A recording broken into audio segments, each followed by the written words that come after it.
kita jemput sebenarnya tidak asing lagi dalam dunia dakwah di negara kita.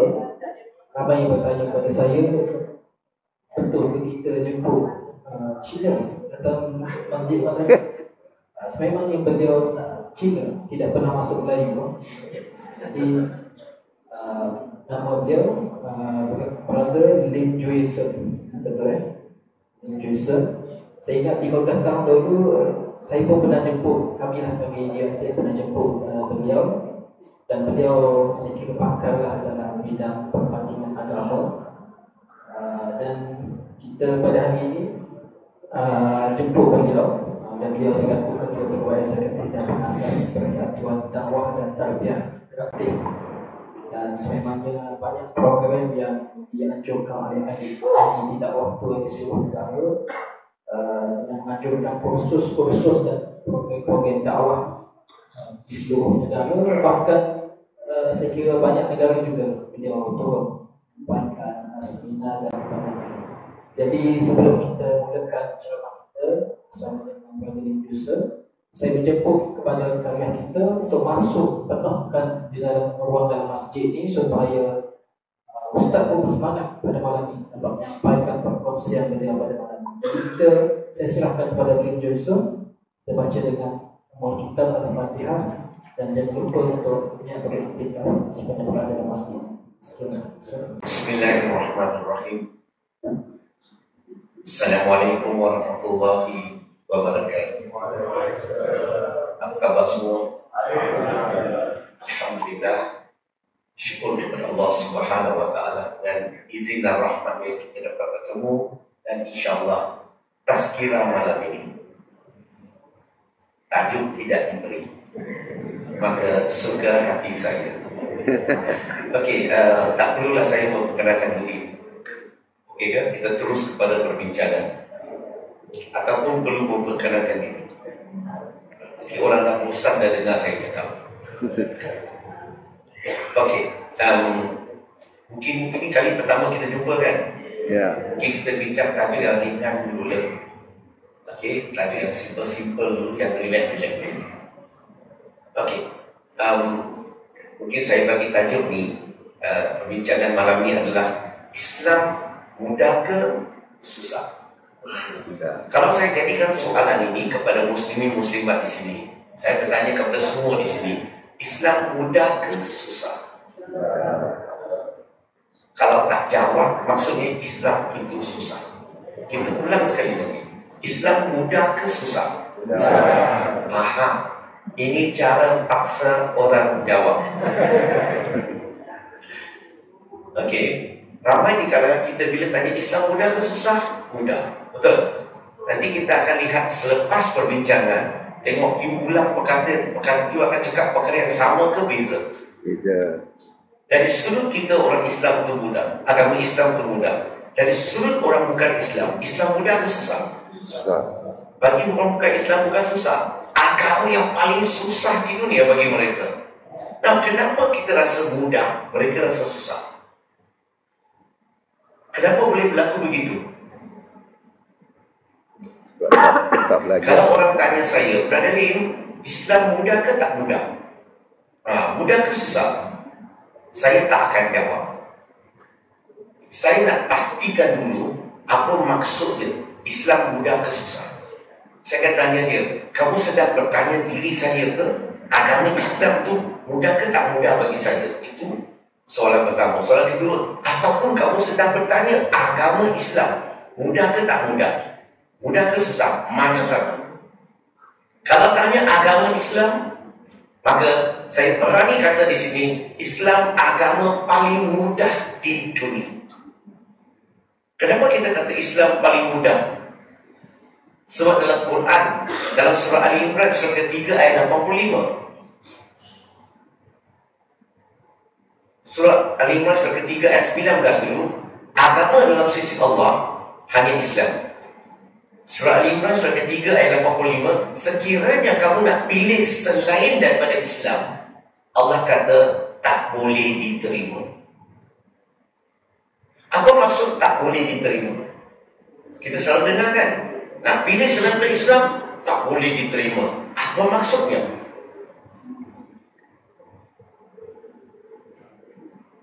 Sebab Islam agama yang diturunkan oleh Allah Subhanahu wa taala kepada manusia. Allah tidak turunkan selain pada Islam. Tapi kenapa agama lain tak boleh diterima dari sudut Islam?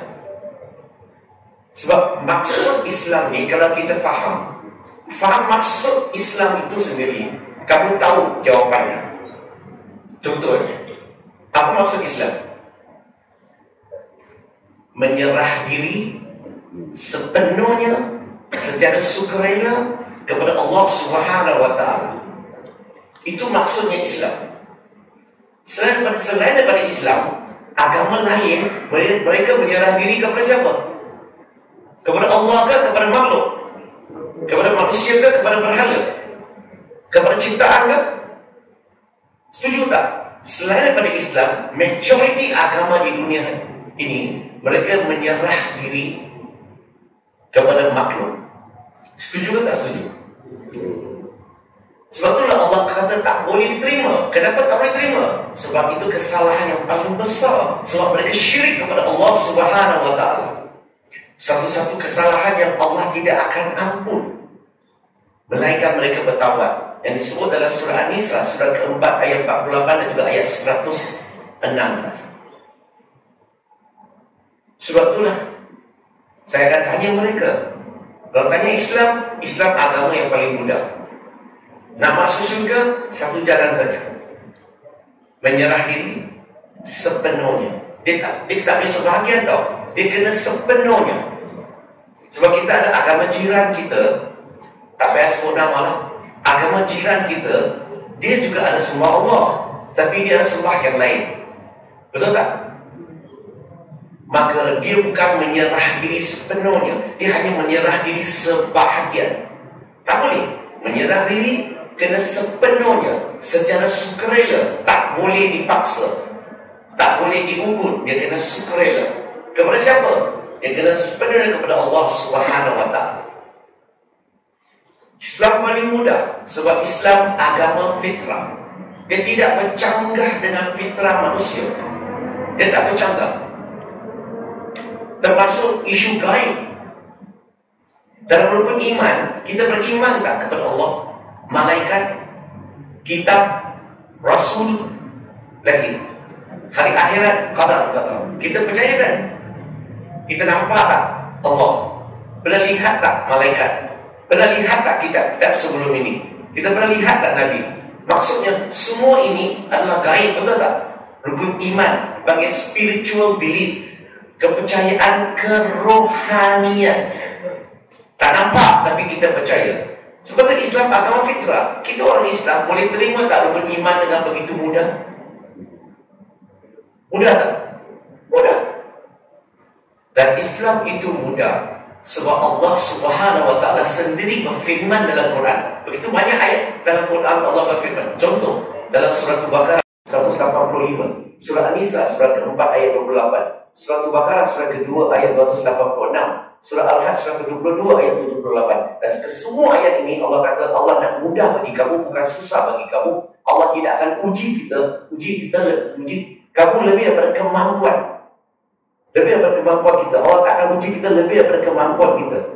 Tidak akan ku jadikan Islam, Allah kata, tidak akan ku jadikan Islam sebagai suatu beban. Dan tidak beban. Sebab itulah Islam itu mudah. Islam itu mudah sebab Islam satu-satunya agama yang memberi panduan, bimbingan yang menyeluruh. Panduan, bimbingan yang menyeluruh. Apa maksud saya? Panduan, bimbingan yang menyeluruh. Bila sebut tentang isu muamalat, orang sini boleh faham tak perkataan muamalat? Sorry ya, tanya. So ramai orang dia link kepada bank muamalat. Dan ramai kata muamalat ini merujuk kepada apa? Jual beli. Betul? Kalau saya bagi terima, itu bukan muamalat ke? Tak jual mah, tak beli mah. Dia sebenarnya lebih tepat kalau kita gunakan perkataan urusan seharian kita. Urusan seharian kita yang tak melibatkan akidah, yang tak melibatkan ibadat, maka kesemuanya masuk dalam golongan muamalah. Dalam agama Islam, dan isu muamalah ini, dia punya permulaannya adalah dia mula dengan semuanya halal. Keempat-empat mazhab Hanafi, Maliki, Syafi'i, Hanbali, mereka rujuk kepada surah Al-Baqarah surah kedua ayat 29. Rujuk kepada ayat ini, maka bagi mereka by default everything about muamalat semua mula dengan halal. Melainkan Allah Subhanahu wa taala mengharamkan, melainkan Nabi Muhammad SAW mengharamkan. Kalau tidak, halal. So muamalat ini Islam bagi panduan bimbingan yang menyeluruh. Tahu tak menyeluruh? Saya bagi contoh. Islam ajar kat kita tentang kebersihan. Kalau kita pergi tandas, sama ada perniagaan besar, perniagaan kecil, Islam ajar kita apa? Sebelum kita keluar dari tandas, basuh, cuci, bersihkan dulu. Setuju? Nampaknya tak ada apa-apa kan bagi muslimin muslimat di sini, sebab kamu diajar sejak kecil. Saya lain. Saya sebelum Islam, tahu tak zaman jahiliah saya? Okey? Tak cuci.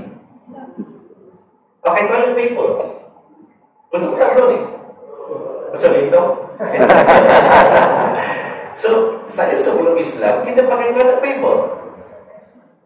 And basuh kan mandi. Kan basuh mandi. Islam itu saya tidak basuh. Saya cakap saya tak, saya cakap orang lain. Tapi bila dah memeluk agama Islam, Islam ajar tentang hygiene, tentang kebersihan, membersihkan diri, menyucikan diri. Dan kamu rasa tak rasa apa-apa, itu kenapa? Sebab kamu dah diajar sejak kecil. Tapi kalau kamu fikir balik, Ustaz dah masa 100 tahun yang lalu, manusia di dunia ini tahu tak menyucikan diri. 200 tahun yang lalu, manusia tahu tak nak bersihkan diri, menyucikan diri. Dan apa yang saya kata di sini adalah Islam telah ajar kita tentang kebersihan 1400 tahun yang lalu. Itu dunia manusia tak tahu macam mana nak menyucikan, membersihkan diri. Islam telah ajar. Islam ajar tak bila kita cakap dengan ibu kita? Boleh tak kita cakap kasar dengan ibu kita? Asyik suruh saya boleh. Pun tak boleh dalam agama Islam. Betul tak betul? Islam cakap dengan ibu kita cara elok-elok. Islam ajar tak kita hak jiran? Islam ajar tak kita makan? Tangan kanan ke tak? Orang sini tangan kanan ke tangan kiri? Saya makan dengan mulut. Saya tak tahu orang sini boleh makan dengan tangan kanan, dan tangan kanan yang makan. So Islam ajar tak? Makan, nak masukkan makanan dalam mulut kita ni gunakan tangan kanan. Sebab tangan kiri ada kerja lain, ada tugas lain. Segala perkara Islam ajar. Islam ajar tak tentang peperangan? Islam ajar. Peperangan ini kita ada syarat.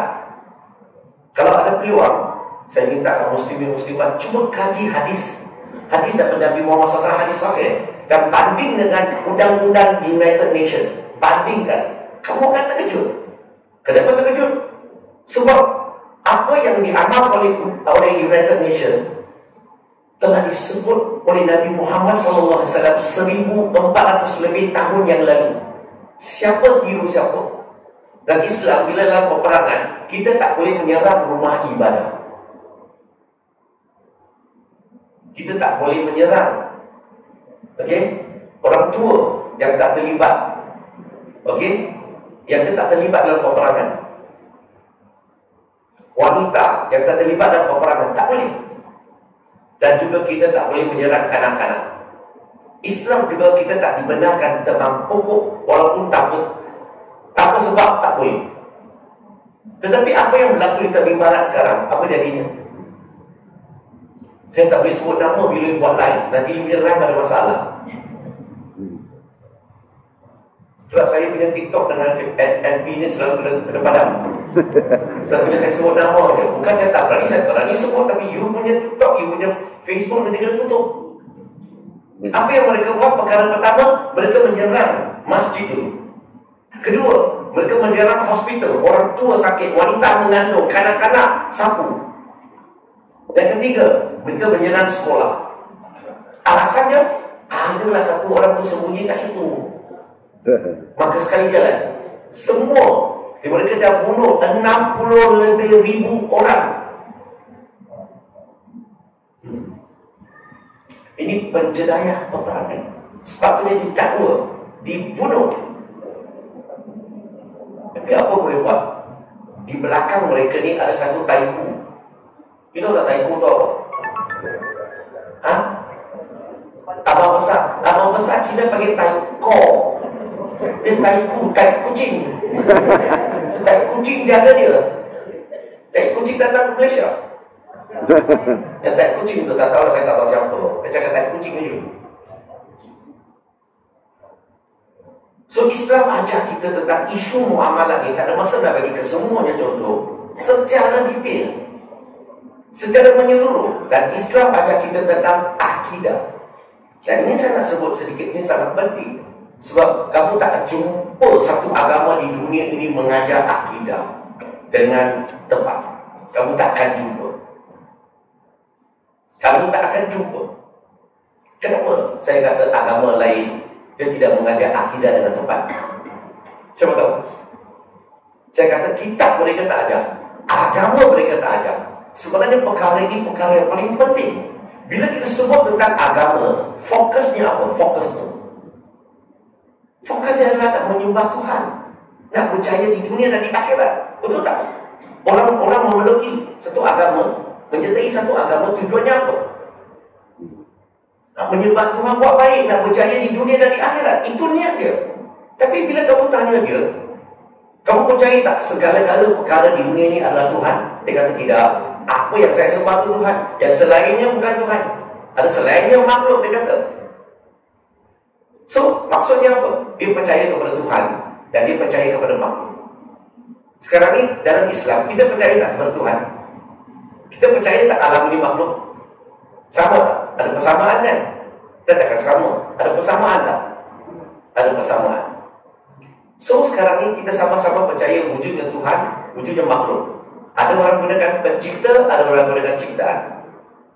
Sekarang ni kalau kamu tanya mereka yang beragama, percaya kepada Tuhan, kamu tahu tak macam mana nak bezakan siapa Tuhan, siapa makhluk? Tanya mereka. Tanya orang yang bukan Islam, dia rasa-rasa mereka tahu tak tahu bezakan? Kalau mereka tahu bezakan, mereka takkan syirik kepada Allah. Mereka takkan sembah manusia. Mereka takkan sembah makhluk. Sebab agama tak ajar. Kalau agama daripada Allah Subhanahu Wa Taala, daripada pencipta, pasti dia akan membimbing, dia akan mengajar manusia supaya kenal dia. Supaya apa? Supaya dapat mengabdikan diri kepada dia. So penting tak untuk bezakan dulu? Sangat penting. Islam satu-satunya agama. Okay, settle dulu, selesai dulu tentang isu akidah. Selainnya jangan bincang. Ingat lagi tak Allah turunkan Quran? Mula-mula turunkan Quran, betul? Mula-mula turun kat mana? Di Mekah ke Madinah? Di Mekah kan? Tahu tak Quran turun di Mekah berapa tahun? Turun kat mana? Madinah. Quran turun di Madinah berapa tahun? 10 tahun. Dan kita dapat lihat tak dua peringkat. Di Mekah 13 tahun, di Madinah 10 tahun. Dua peringkat. Mula-mula 13 tahun ayat Quran diturunkan. Di Mekah, majoritinya ayat-ayat berbentuk apa? Akidah dan fiqh. Akidah. Dengan akidah. 13 tahun, majoriti ayat yang diturunkan di Mekah adalah akidah.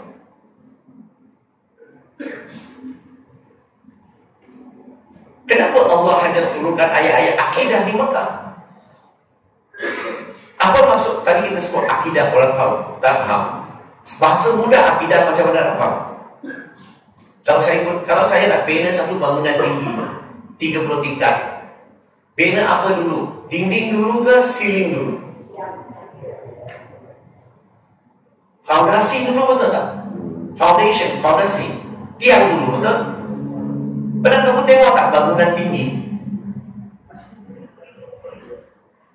Belum bina foundation, belum ada tiang, dinding sudah naik, ceiling sudah naik, interior design pun buat. Pernah tak kamu lihat? Pernah tak kamu cuba? Berani tak kamu masuk? Tetapi dalam agama Islam, ramai di kalangan kita ni, foundation, asas akidah tidak bina dengan ilmu.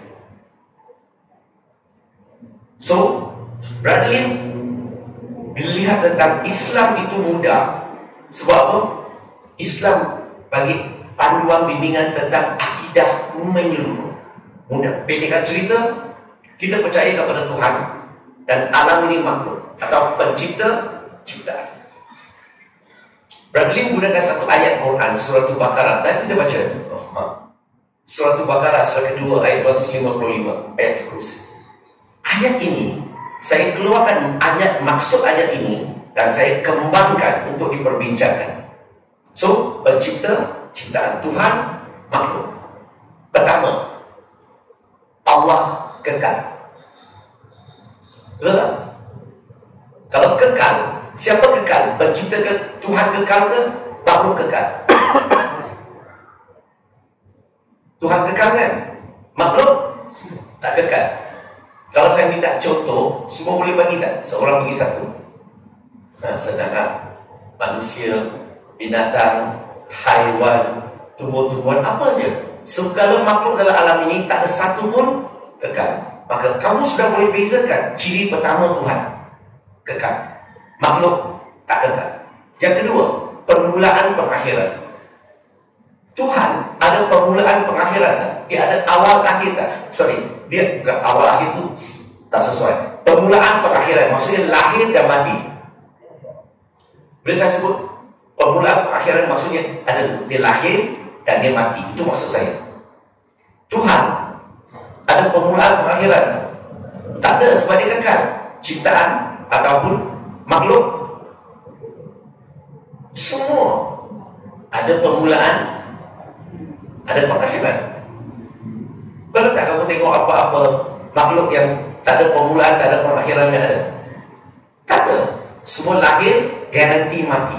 Hanya kita semua ni nasib baik belum mati lagi. Yang ketiga, masa, ruang dan jisim. Tuhan terikat tak kepada masa, ruang dan jisim? Dia jatuh tak dalam masa, ruang dan jisim? Tak. Ciptaan makhluk semua terikat, betul? Sebab itulah kamu belajar fizik. Fizik akan kita apa? Segala-gala perkara dalam alam ini semuanya terikat kepada masa, ruang dan jisim. Sebab itulah Tuhan tidak terikat kepada masa, ruang dan jisim. Bukan saja itu, tetapi Dia yang mencipta masa, ruang dan jisim untuk alam ini. Sebab itulah segala-gala dalam alam ini semuanya terikat kepada masa, ruang dan jisim. Maka makhluk semua terikat kepada masa, ruang dan jisim. Nah, kamu sudah boleh bezakan ketiga. Yang keempat, bergantung. Tuhan bergantung tak kepada apa-apa untuk hidup? Dia memerlukan tak matahari, udara, makan, minum? Tak perlu. Makhluk perlu tak? Perlu. Last sekali, rehat dan tidur. Mudah soalan ni kan? Tuhan perlu rehat tidur tak? Tak perlulah. Makhluk semua perlu rehat dan tidur. Dan kita boleh bezakan ciri-ciri Tuhan kekal. Dia ada permulaan pengakhiran. Tidak terikat kepada masa, ruang dan jisim. Tidak bergantung, tidak rehat dan tidur. Tetapi makhluk sebaliknya. Sekarang saya nak tanya, jangan cakap tak melibatkan Allah. Segala-gala Tuhan yang manusia sembah tak melibatkan Allah.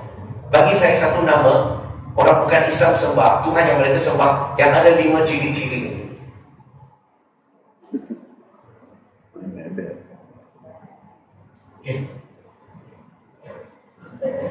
Tak ada. Ada? Tak ada. Kalau tanya orang Muslim pun dia jawab tak ada. Sebenarnya bila dia jawab tak ada, dia tak perasan. Dia tak perasan. Bila dia kata tak ada, secara indirect, dia mengatakan mereka semua ni tak ada ciri-ciri ketuhanan. Maksudnya, bukan Tuhan lah. Maksudnya, bila kata tak ada, mereka menolak kesemuanya. Bila menolak semuanya, dalam bahasa Arab apa? La ilaha. Tiada satu pun mempunyai ciri-ciri ketuhanan. Tiada satu pun Tuhan. Kalau Tuhan cipta kita, dia akan program tak kita kenal dia? Pastilah. Sebab itulah kita boleh bezakan, itu fitrah. Itu dipanggil pendekatan fitrah.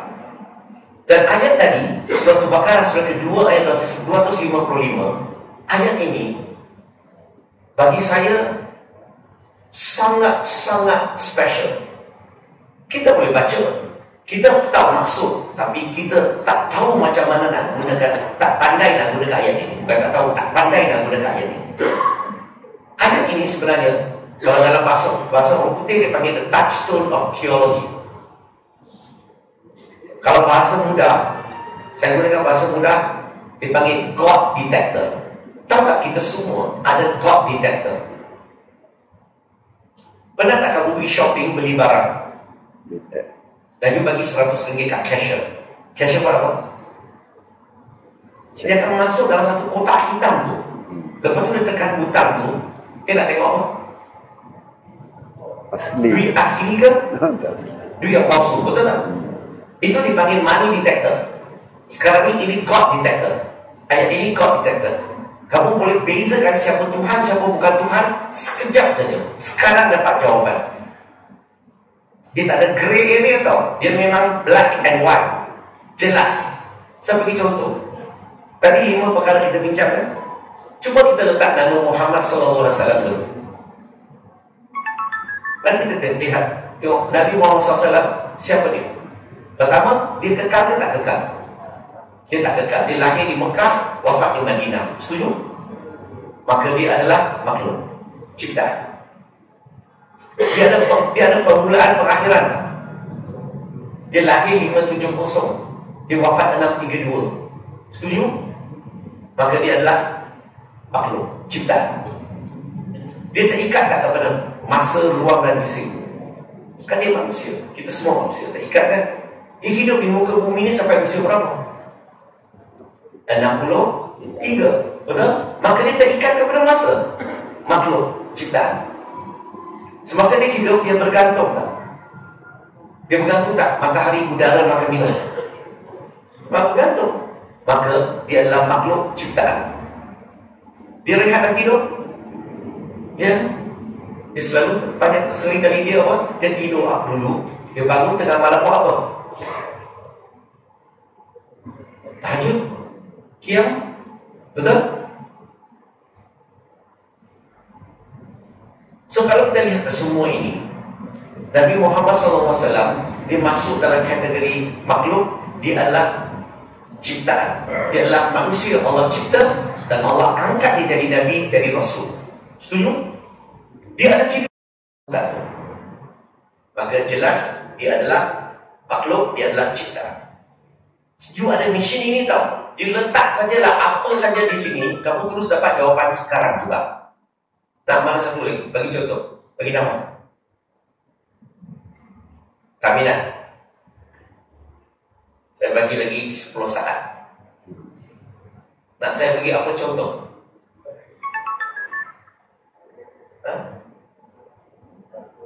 Orang sini semua malu-malu segan-segan. Macam mana buat dengar? Okeylah, tak nak bagi contoh. Saya bagi contoh macam inilah. Kita letak seluruh alam ini. Boleh? Maksudnya termasuk semua manusia, semua haiwan, semua binatang, semua makhluk dalam alam ini. You tahu tak, bila kamu dah bincang semuanya, akhirnya jadi apa? Kesemuanya akan masuk dalam kategori makhluk atau ciptaan. Berarti kita tinggal dua saja. Kalau kita tinggal dua saja. Satu, pencipta, ciri-ciri ini. Kedua, alam ini, seluruh dalam alam ini adalah ciptaan. ataupun makhluk. Tiga-dua je. Kamu nak sembah mana satu? Tuhan ke, pencipta ke, atau kamu nak sembah makhluk ciptaan? Mana satu? Tak jawab maksudnya nak sembah makhluk. Okay, so kita semua nak sembah Tuhan kan, nak sembah Allah kan, nak sembah pencipta kan, betul tak? Kita tak akan sembah segala-gala ada dalam alam ini, betul? Sebab itu dalam bahasa Arab, la ilaha illallah. Kamu menolak segala-gala dalam alam ini melainkan Allah Subhanahu wa ta'ala. Ada tak agama ajar begitu? Islam saja. Maka Islam itu mudah. Itu tentang agama. Sekarang tentang diri saya. Orang tanya saya, Islam mudah ke tak mudah bagi saya? Kena ingat ya, saya bukan Islam. Saya beragama Islam. Saya Muslim. Faham tak? Saya bukan agama. Saya penganut agama itu. So kalau tanya saya Islam, mudah ke susah? Maka jawaban saya, no pain, no gain. Faham tak no pain, no gain? Good things not cheap. Cheap things not always good. Pernah pilih barang kat shopping, kalau dia letak 70% discount, berhati-hati jalan raya. Kemungkinan besar hari ini last day, esok expired punya. Betul tak betul? Dia tak akan rugi begitu banyak kalau bagi 70% discount. So good things not cheap. Maksud saya no pain no gain. Kalau bagi saya nak berjaya dalam apa-apa agama, nak berjaya dalam apa-apa bidang, perlu tak kita melalui no pain no gain? Okeylah, bagi contoh, kalau saya nak jadi pembina badan, saya dulu memang pembina badan, dulu kena ketui. Lama-lama lagi jadi sekeping. Okey, so kalau saya nak wakil Malaysia jadi pembina badan, saya angkat besi. Sebulan hanya angkat sekali je training 3 jam. Boleh wakil Malaysia tak?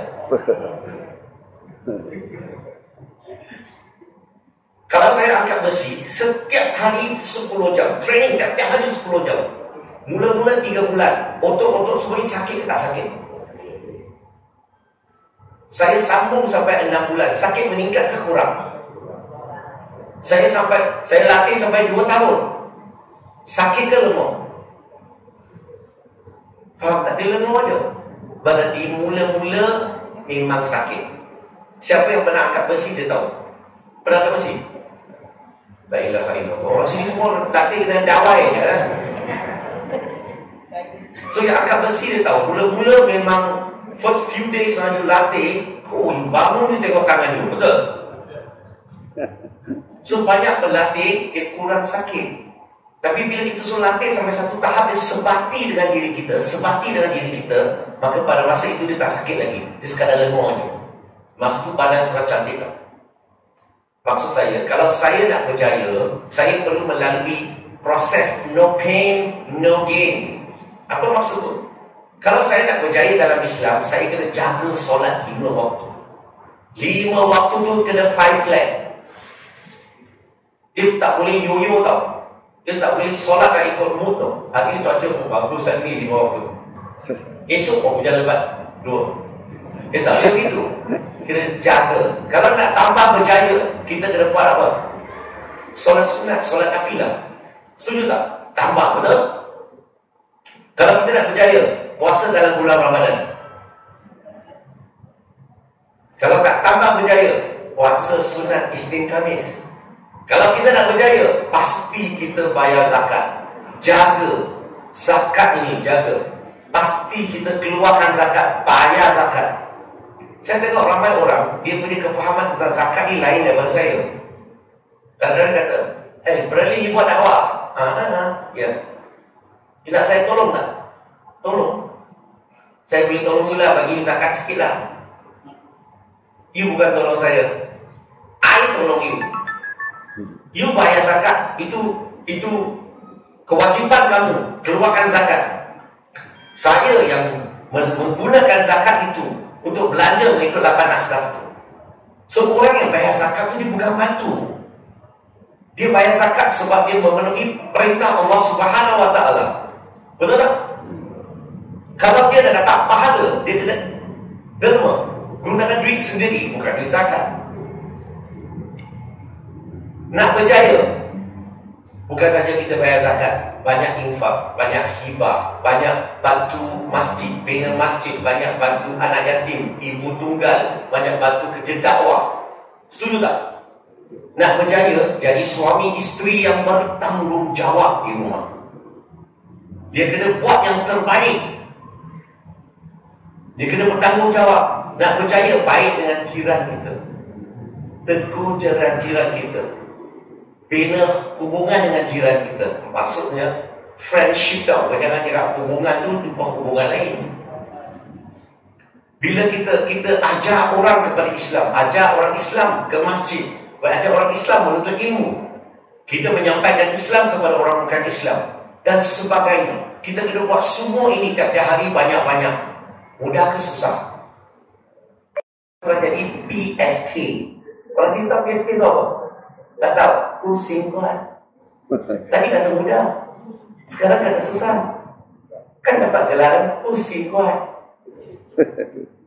Tahu tak kenapa orang bukan Islam rasa Islam itu susah?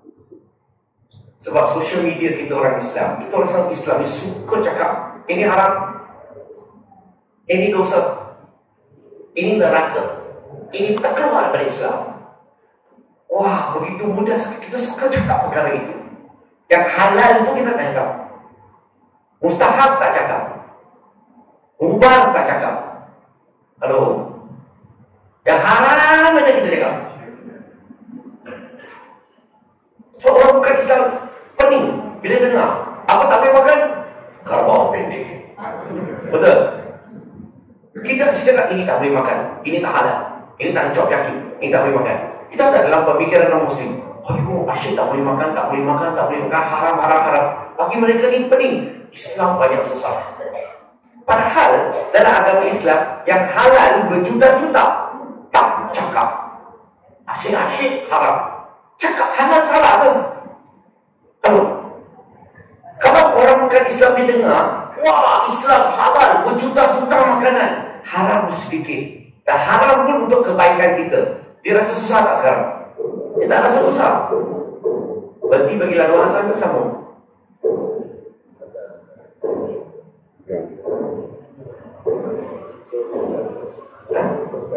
Terus kata okay. Apa tak boleh minum? Arak kan? Khamar, sesuatu yang boleh memabukkan, menghayalkan. Okay? Tapi yang minuman yang halal banyak tak? Berjuta-juta yang boleh minum. Mati-mati mau cakap yang haram. Boleh cakap haram, tapi cakaplah yang halal banyak lagi. Kalau dia bandingkan halal berjuta-juta, haram hanya beberapa, susah ke mudah? Dan itu sebabnya kita jarang cakap yang halal. Non-Muslim, sebab yang utama mereka rasa Islam itu susah tau. Siapa tahu? Sebab yang utama adalah mereka tak amalkan hukum hakam agama dia. Mereka tak ikut lagi. Mereka hanya, saya pegang ini, saya buat apa yang saya rasa saya nak buat, saya tak perlu ikut segala-galanya. Contohlah mereka tak ikut hukum hakam agamanya, baru dia rasa Islam itu susah. Cuba sudah dia amalkan hukum hakam agama dia dulu. Contohnya dalam agama Buddha, dia ada preset 227. Kalau dia amalkan preset itu, dia banding dengan Islam, dia tak boleh minum, tak boleh curi, tak boleh bunuh, tak boleh menyalahgunakan seks, tak boleh turun tempat tinggi, tak boleh dengar muzik, tak boleh di karaoke, tak boleh pakai emas, tak boleh. Itu 227. Dia ikut tak? Dia tak ikut. So bila dia tak amalkan hukum hakam agama dia, seolah-olah dia rasa agama dia boleh buat segala-galanya. Dan bila dia banding dengan Islam, baru nampak Islam itu susah. Memanglah. Tapi kalau kamu amalkan hukum hakam agama, kamu banding dengan Islam, kamu akan kata Islam agama yang paling begitu jauh lebih mudah berbanding dengan agama mereka. Satu lagi agama Nasrani. Boleh faham?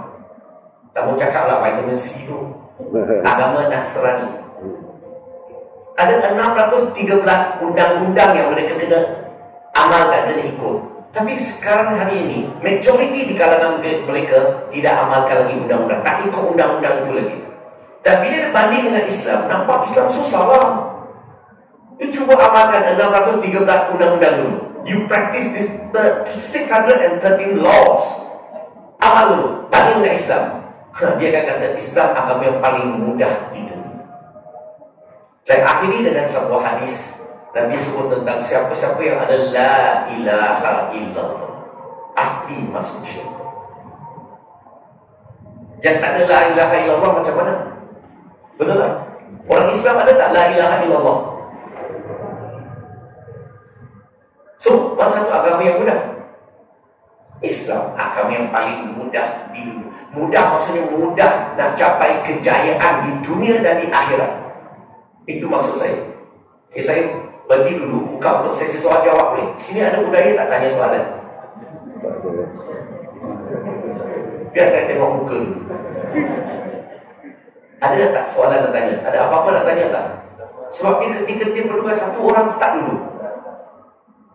Perlu orang satu start dulu. Sebab dalam masyarakat orang Melayu, dia ada satu kelebihan. Kelebihannya adalah engine dia lambat panas. Tapi bila dia sudah panas, dia tak boleh berhenti. Out of control. Okey, siapa nak mula dulu soalan pertama? Okey, silakan. Soalan dia, apa sebab utama menyebabkan saya tukar daripada agama lama kepada agama Islam? Betul? Hijrah. Ingat lagi tak surah Al-Baqarah tadi? Tuhan makhluk. Ingat lagi? Pencipta ciptaan tadi. Itu ayat surah Al-Baqarah tadi. Yang bagi tahu saya, yang ajar saya untuk mengenali siapa itu Tuhan. Bukan siapa kata dia Tuhan. Dia ada ciri-ciri ketuhanan. Hanya Allah Subhanahu Wa Taala mempunyai ciri-ciri ketuhanan. Selainnya ciri-ciri makhluk. Macam mana saya nak sembah makhluk? Saya terpaksa tinggalkan. Sebab agama saya sebelum Islam, agama Nasrani. Mereka mengangkat seorang Nabi, seorang Rasul, sudah jadi anak Tuhan, jadi Tuhan. Kalau dia cek terlebih tinggi sikit. Betul? Tetapi kalau kamu lihat daripada kehidupannya, dia langsung tak ada ciri-ciri ketuhanan. Pertama, dia lahir. Kedua, dia berkata, dia sunat. Yang ketiga, dia membesar. Ilmu dia meningkat. Keempat, dia berpuasa. Kelima, dia mati disalib. Kalau kita tengok daripada kelahiran sampai kematiannya, ada nampak tak mana-mana ciri-ciri ketuhanan daripadanya?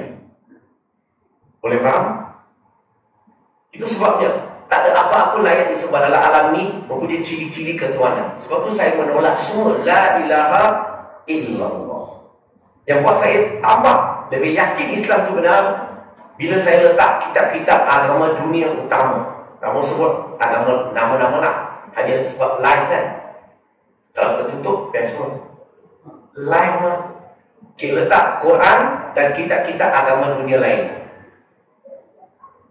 Kita bagi syarat-syarat lah untuk apa-apa kita nak dakwa daripada Tuhan. Syarat pertama apa? Dia mesti ada kitab asli. Dalam Islam, Al-Quran ada asli tak?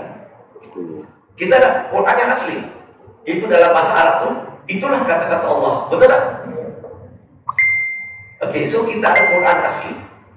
Kita agama lain secara umumnya, majoritinya tak ada.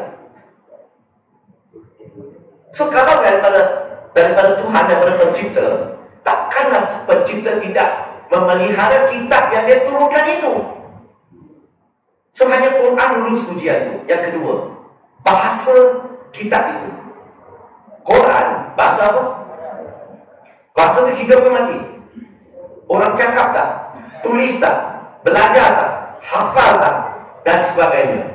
Majoriti kita agama lain, kitab aslinya, bahasanya banyak yang dalam perjalanan nak mati.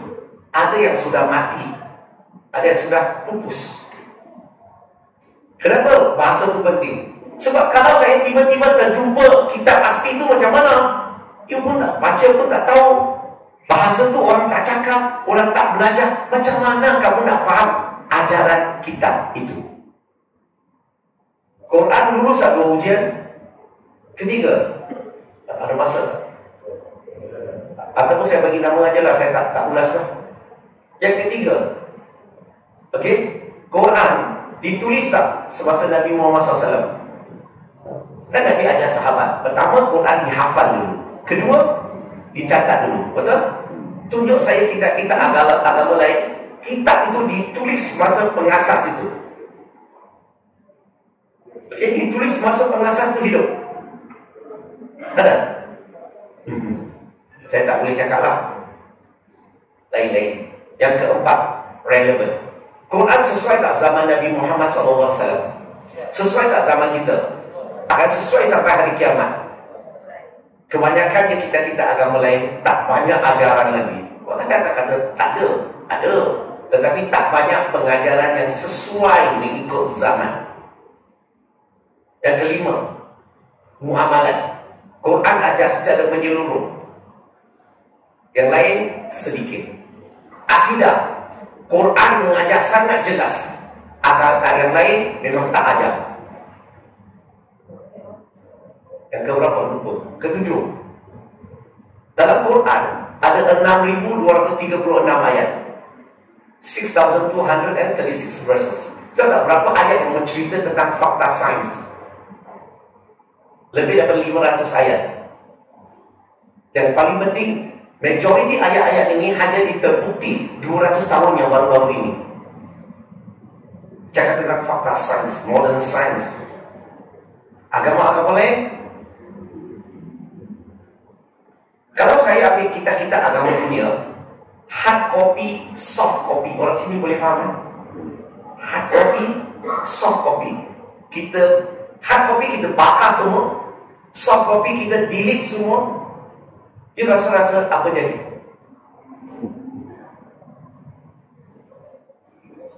Dan tinggal satu agama je. Sebab kita ada ratusan ribu hafiz di seluruh dunia. Kita hanya boleh sebarang lagi cakap apa negara. Hafiz. 4 hafiz di seluruh dunia. Ambil 4 yang duduk sini, 2 hari keseluruhan Quran telah ditulis balik. Quran boleh wujud balik. Tapi agama lain tak ada orang hafal. Kalau soft copy, hard copy sudah habis, jadi copy on. Tak on saja di sini, dia akan hilang selama-lamanya. So inilah salah satu sebab yang kedua saya tak ada masa nak berjalan. Kalau tidak jadi ceramah pula. Yang buat saya ni tertarik kepada agama. Ada soalan lain? Silakan. Duduk aja, tak payah berdiri, tanya aja.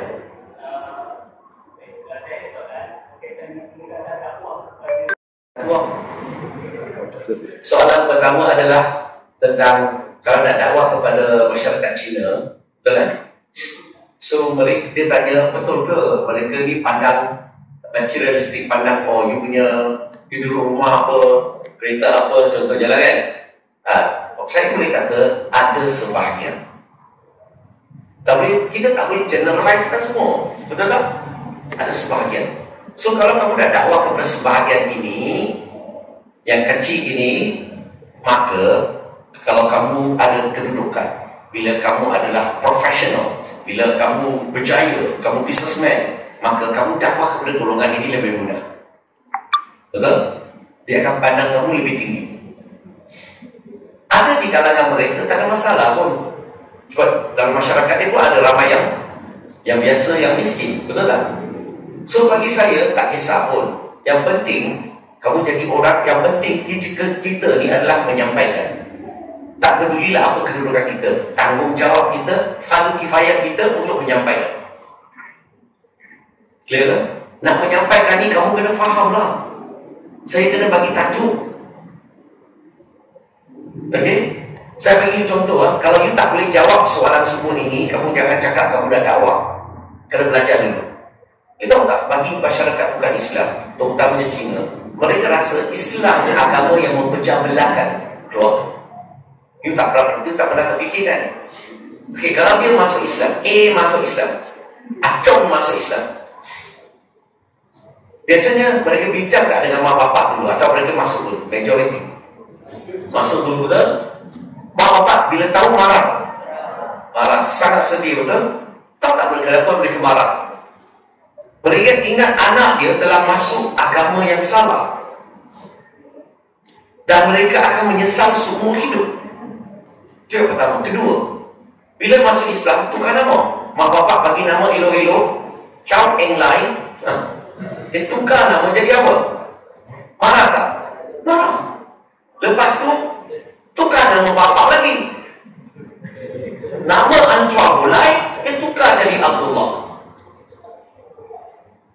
Bila dah tahu tak? Marah lagi. Bila masuk balik rumah, boleh makan bersama tak dengan keluarga? Mak bapak masak, boleh makan? Tambah lagi gila. Masuk Islam tak boleh makan bersama. Susah nak bersama tak? Kalau ada perayaan, dia boleh terlibat tak? Kalau kematian, dia boleh terlibat tak dalam upacara? Kalau dia mati, harta dia boleh pulang balik tak kepada keluarga yang bukan Islam? Maksudnya kalau, contoh saya non Muslim, kalau saya masuk Islam, tiba-tiba saya mati, tengok, harta pusaka saya ni, dia boleh pindah tak? Dia automatically pindah tak kepada keluarga saya bukan Islam? Boleh dapat tak? Tak boleh. Masuk Islam ke masuk Melayu? Masuk Islam boleh keluar tak di Malaysia? Semua ini kalau saya bagi satu list, selagi kamu tak boleh jawab, kalau kamu menyampaikan dakwah ini, soalan semua akan keluar yang kamu tak dapat selesai. So kalau tak dapat selesai, ya dia nak masuk Islam. Kalau nak jawapan tak? Jauh jemput sekali lagi. Kau tengok tak orang marketing untuk sales stop gurau dia. Just tak bagi contoh. Soalan kedua tadi dah lupa dah.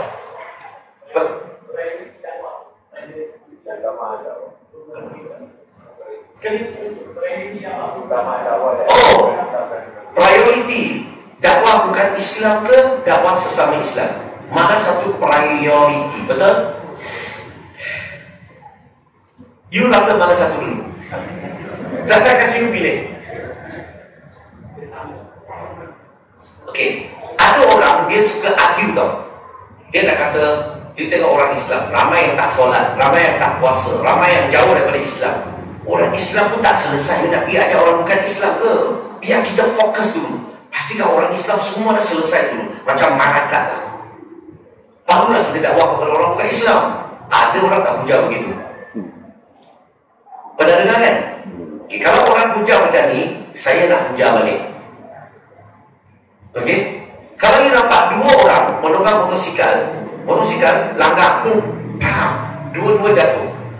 Satu jatuh terus tak bergerak lagi. Satu jatuh, sakit. Sakit. You nak selamatkan mana satu? Halo? Yang sakit? Yang sakit terbukti hidup lah. Belum. Yang tak bergerak tu yang kita selamatkan dulu. Kita tak percaya ada doktor. Ada doktor kat sini? Halo?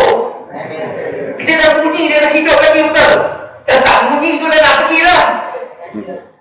Maksud saya, orang Islam, walaupun dia lama Islam, dia ada la ilaha illallah, Muhammadur Rasulullah. Ada tak ada? Mana satu lebih serius? Yang tak ada, yang syirik, yang tak ada la ilaha illallah. Mana satu lebih penting kita nak selamatkan? Kalau you nak lawan, mana satu lebih penting? Saya bukan nak menang. Saya nak bagi tahu Nabi Muhammad SAW, dia buat dua-dua seiring.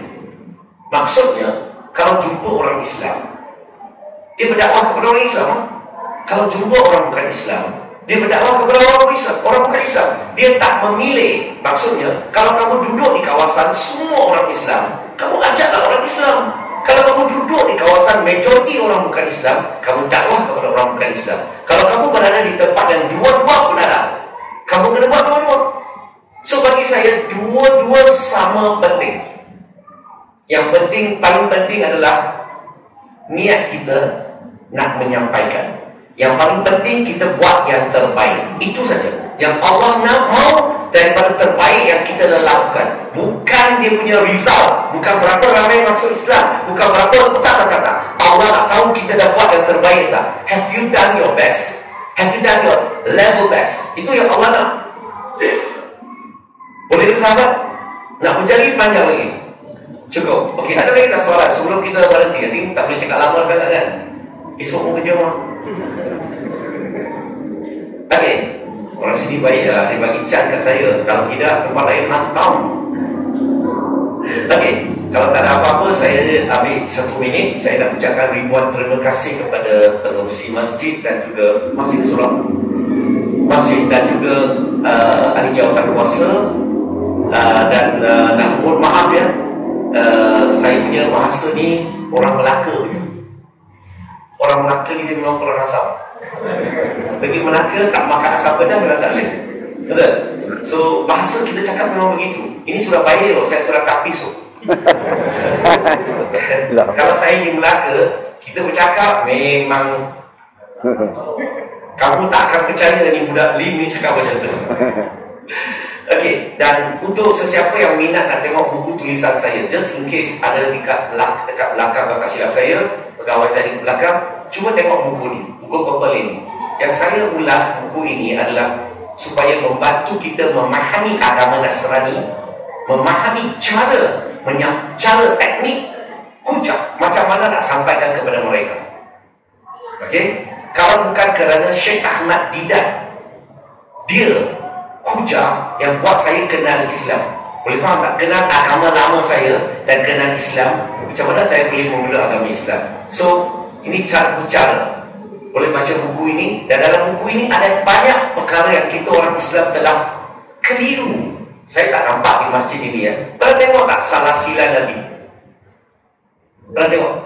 Daripada Nabi Adam AS hingga Nabi Muhammad SAW, salah sila Nabi. Poster yang ada dalam sebahagian Masjid Surau, poster itu bukan Islam punya, agama jiran punya. Dan kita tak tahu salah kat mana. Kita tengok nampak semua nama Nabi ada. Okey lah tu? Tak okey. Sebab itu agama Nasrani punya. Yang betul punya, pergi ke masjid negara. Saya ingat lagi belasan tahun yang lalu mereka cuba nak betulkan, dan saya yang uruskan untuk membetulkan keseluruhan salah sila Nabi di Malaysia. Yang kalau kamu tengok, yang saya bagi itu berdasarkan Quran. Yang Nasrani itu berdasarkan kitab mereka. Dan dalam buku ini juga ada banyak perkara yang kita campur adukkan. Kita tak boleh bezakan iblis asalnya siapa. Kita keliru. Tak apalah, nanti boleh baca. Ini buku sangat penting membantah ataupun menjawab ketuhanan. Sebab ada orang kata, ada orang percaya apa yang dia percaya itu Tuhan. Tetapi kalau kamu baca betul-betul, dia sebaliknya. Keaslian Quran, macam mana dah buktikan Quran kalam Allah? Ada peluang? Ramadan tak saya cakap tajuk ni. Macam mana nak buktikan Quran kalam Allah? Dan satu lagi adalah buku, iaitu 40 hikmah akhlak Nabi Muhammad SAW. Akhlak yang terbaik berdasarkan 40 hadis sahih. Baca kisahnya, terangkan kepada anak-anak, isteri-isteri kamu, untuk memahami akhlak Nabi, akhlak yang terbaik. Tajuk. Manusia ni memang payah nak bawanya tu, tapi ini contoh untuk kita belajar. Last kali untuk pengetahuan muslimin muslimat, siapa kenal IDT, Interaktif Dakwah dan Tarbiyah? Tahu tak organisasi ini? Tak pernah dengar? La ilaha illallah. Saya bersama dengan NGO ini, dan NGO ini sudah lebih daripada dekat 15 tahun. Okey, dekat 15 tahun NGO ini, dan kami ini telah menubuhkan Dakwah Academy International. Berarti dakwah kami ini bukan saja di Malaysia, tapi di seluruh dunia. Kita bawa pendakwah-pendakwah Malaysia di seluruh dunia datang ke Kuala Lumpur di Wangsa Maju training center kami. Kami bagi latihan sebulan. Tiap-tiap hari daripada 8 pagi hingga 10 malam training. Tiap-tiap hari. Dan insya-Allah lagi hari ini berapa hari bulan? Hari ini 24. Lagi 5 hari lagi. Semua pendakwah-pendakwah di seluruh dunia dan sudah mula sampai ke Malaysia, dan saya akan mula latihan sebulan untuk mereka berlatih. Dan setakat ini kami telah latih lebih daripada 300 pendakwah di dunia, lebih daripada 30 buah negara. Alhamdulillah. Kami ada satu tempat di center kami. Okey, sebelum ni kami ada kami beroperasi 2 center. Satu center ni adalah orang infak kepada kami. Ada satu hamba Allah yang infak kepada kami dah pakai 14-15 tahun. Tapi baru-baru ini dia menghadapi financial problem. Dia mempunyai masalah kewangan. Dia ada court case. Dia perlu jual bangunan itu. Kalau dia jual, kami kena keluar dan cari tempat baru. So, bincang dengan dia, dan akhirnya dia setuju untuk jual bagi kami. So, yang center kami, salah satu center lagi, bagi interaktif dakwah dan tarbiyah. So, kami beli bangunan itu. Tapi dia bagi diskaun 500,000. Dia bagi diskaun daripada 2 juta jadi 1,5 juta. Dan dia bagi kami bayar dalam installment 3 tahun. So, bagi sesiapa yang minat, kalau saya pertama datang tengok dulu lah, datang center, datang tengok training kami dulu. Saya jumpa Ustaz datang. Esok lusa kami ada satu program yang sangat besar. Dia bagi syariah intelligent. Pernah dengar? Tak apa. Pernah dengar tak usul fiqh, qawaid al-fiqhiyah, maqasid syariah? Khusus ini. So oleh Syekh Nurulillah, guru kami daripada Nigeria. So dia memang tokoh yang sangat-sangat hebat dalam bidang. So bagi mereka kami mencari 750 orang untuk infak. Satu lot 2,000. Siapa yang minat nak berlabur saham akhirat, boleh jumpa pegawai saya lah. Nanti dia akan bagi information. Dan kalau boleh datang ziarah, datang tengok tempat kami, datang kelas. Setiap hari Selasa saya ada kelas. Setiap hujung kami ada diploma pengajian Islam. Kami ada celebrate knowledge. Kami ada hujung minggu latihan dan sebagainya. So memang program tu tak berhenti-henti. Datang ziarah. Okay, so itu saja kongsian malam ini. InsyaAllah ada rezeki kita jumpa lain waktu. Terima kasih. Assalamualaikum.